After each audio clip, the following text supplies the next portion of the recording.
अब मैं सुबह उठने के बाद फोन चेक नहीं करता, तुम्हारे गुड मॉर्निंग मैसेज का वेट नहीं करता। तुम्हारी दी हुई चीजों को अब तक संभाल के रखा है, अब बस वैसी याद नहीं आती तुम्हारी।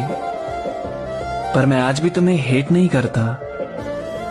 तुम्हारी डीपी देखना बार बार पहले कम हुआ था, अब बंद हो चुका है। पहले लग नहीं रहा था, पर अब यकीन हो गया कि मेरी तरफ से भी रिश्ता खत्म हो चुका है।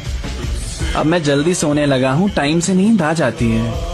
पहले बहुत याद आया करती थी, पर अब तो वो भी ना के बराबर आती है। पहले मैं यही सोचकर पागल हो रहा था कि अब मेरे बाद तुम्हें कोई और छुएगा। जैसे तुम मुझसे बात करती थी, अब मेरी जगह वो ले लेगा। तुम उसकी बात पे भी वैसे ही हंसोगी जैसे मेरी बात पे हंसती थी। अब तुम अपनी खुशियां और सारे गम मुझसे बांटोगी, और रोने के लिए वही तुम्हें अपना कंधा देगा। पर मैं निकल गया आगे इन सब से। अब ये बातें मुझे परेशान नहीं करती। अब मैं खुश हूं कि कह सकता हूं मैं खुद उससे बात नहीं करता। नहीं तो पहले बोलना पड़ता था कि वो मुझसे बात नहीं करती। अब मैं आंखें बंद करता हूं तो तुम्हारा चेहरा सामने नहीं आता।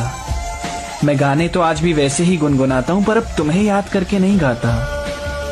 तुम्हारे साथ की मेरी फोटोज मैंने डिलीट नहीं करी है, कभी कभी देख लेता हूं उन्हें, पर अब उन पे प्यार नहीं आता। इसी को मूव ऑन करना कहते हैं क्या? शायद हाँ।